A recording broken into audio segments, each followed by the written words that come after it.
Shalom, nama saya Regina Kaban, kelas 10 IPA 2, SMA Negeri 17 Medan. Di sini saya akan menjelaskan jenis-jenis angin, klasifikasi segmen Ferguson, gradient termis, serta kelembapan relatif dan kelembapan absolut. Angin adalah pergerakan udara dari daerah yang bertekanan tinggi ke daerah yang bertekanan rendah. Angin ini ternyata terdiri dari beberapa jenis, tidak hanya satu jenis saja. Beberapa jenis angin adalah sebagai berikut. Yang pertama, angin tetap. Angin tetap yaitu angin yang mempunyai arah yang berhembus yang tetap sepanjang tahunnya. Angin tetap ini dibagi menjadi dua macam, yakni angin pasat dan angin antipasat. Angin pasat merupakan angin yang bertiup dari daerah subtropik menuju ekuator atau khatulistiwa, sedangkan angin antipasat merupakan angin yang bertiup dari daerah khatulistiwa menuju daerah subtropik. Yang kedua, angin muson.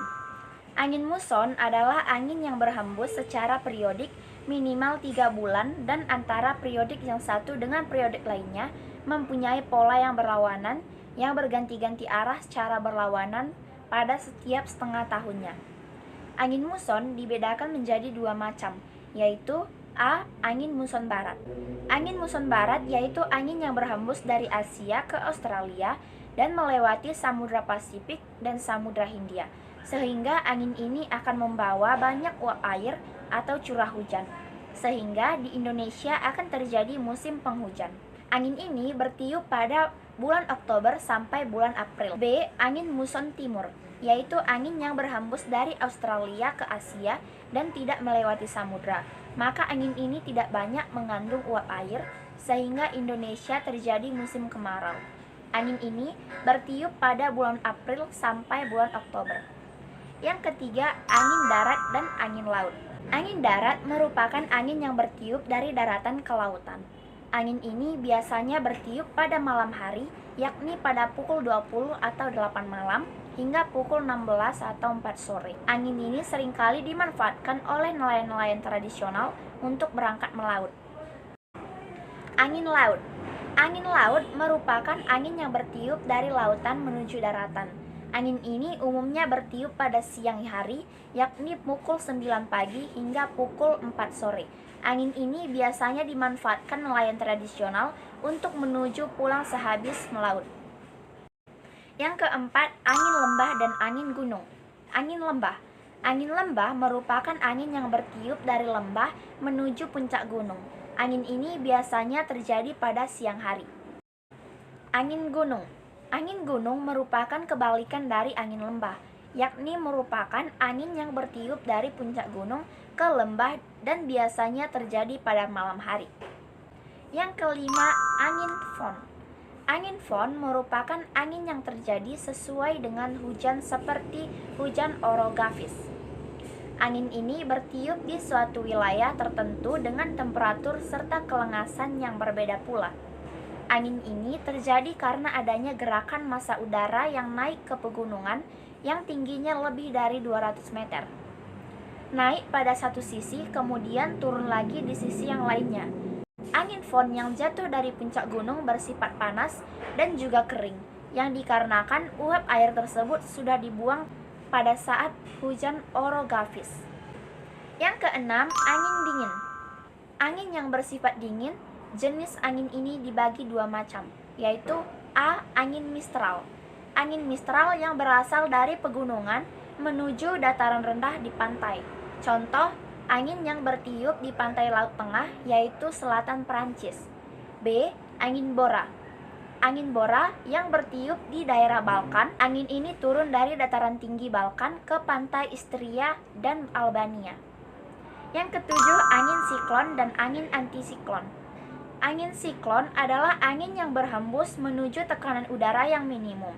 Di bagian bumi utara, angin bergerak berlawanan dengan arah jarum jam. Sebaliknya, di daerah bumi selatan justru bergerak searah jarum jam. Angin antisiklon. Angin antisiklon yaitu angin yang meninggalkan daerah bertekanan maksimum. Pergerakan angin di bagian utara jarum jam dan di bagian selatan berlawanan dengan arah jarum jam. Angin siklon mempunyai kecepatan yang sangat kuat sehingga sifatnya merusak. Berbeda dengan angin antisiklon, eranya berangin antisiklon cerah dan tidak berawan.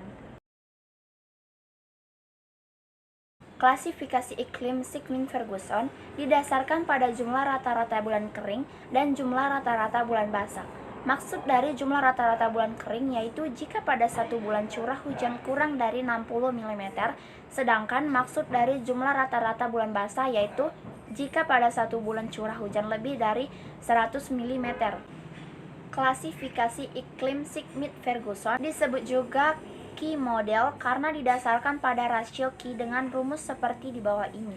Q sama dengan jumlah rata-rata bulan kering dibagi jumlah rata-rata bulan basah.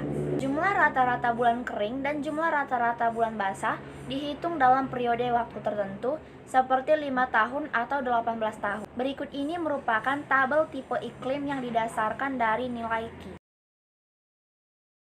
Contoh soal dan penyelesaian Schmidt-Ferguson. Selama 10 tahun terakhir, Kota Malang memiliki jumlah rata-rata 7 bulan basah, 3 bulan lembab, dan 2 bulan kering.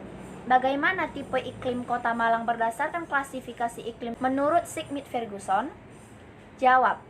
Q sama dengan jumlah rata-rata bulan kering dibagi jumlah rata-rata bulan basah. Q sama dengan 2/7 sama dengan 0,286.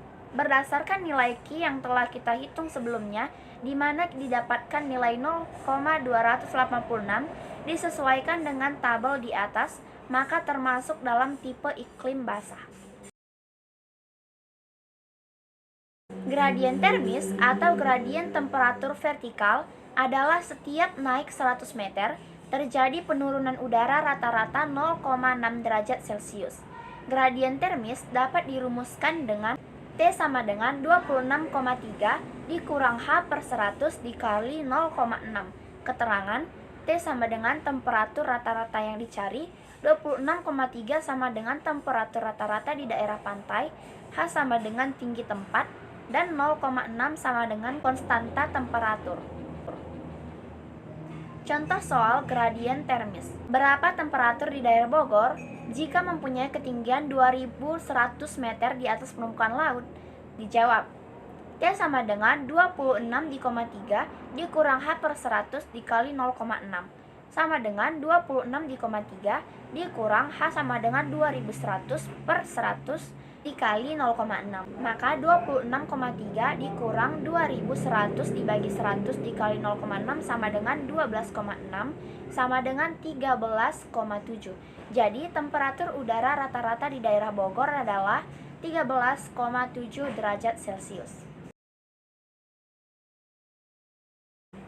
Kelembapan relatif.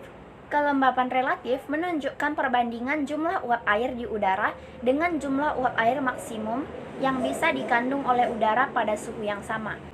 Kelembapan relatif dapat dirumuskan dengan kelembapan relatif sama dengan kelembapan mutlak dibagi jumlah uap air maksimum dikali 100%. Contoh soal dan penyelesaian kelembapan relatif. Diketahui dalam 1 meter kubik dengan suhu 39 derajat Celcius terdapat 30 gram udara. Jumlah uap air maksimum dalam 1 meter kubik dengan suhu yang sama adalah 50 gram. Berapa kelembapan relatifnya? Jawab. Kelembapan relatif sama dengan kelembapan mutlak dibagi jumlah uap air maksimum dikali 100%, sama dengan 30 dibagi 50 dikali 100%, maka hasilnya adalah 60%. Jadi, kelembapan relatifnya adalah 60%. Kelembapan absolut merupakan massa uap air yang berada dalam satu satuan udara. Kelembapan ini dinyatakan dalam satuan gram per meter kubik. Kelembapan absolut dipengaruhi oleh suhu udara di sekitarnya karena berkaitan dengan kekuatan udara dalam menampung uap air.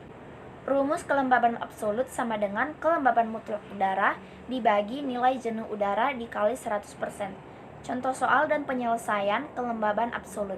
Diketahui kondisi udara di sebuah daerah berukuran 5 dikali 6 dikali 2 meter atau bervolume 60 meter kubik, mengandung uap air sebanyak 480 gram dan pada suhu 21 derajat Celcius mengandung uap air sebanyak 30 gram. Tentukan berapa kelembaban mutlak atau kelembaban absolutnya. Jawab. Kelembaban mutlak atau kelembaban absolut sama dengan kelembaban mutlak udara dibagi nilai jenuh udara dikali 100%, sama dengan 480 gram dibagi 60 meter kubik, maka hasilnya adalah 8 gram per meter kubik. Jadi, kelembaban absolutnya adalah 8 gram per meter kubik. Sekian penjelasan jenis-jenis angin, klasifikasi iklim menurut Sigmund Ferguson, gradien termis, serta kelembaban absolut dan kelembaban relatif dari saya. Kurang lebihnya saya ucapkan terima kasih.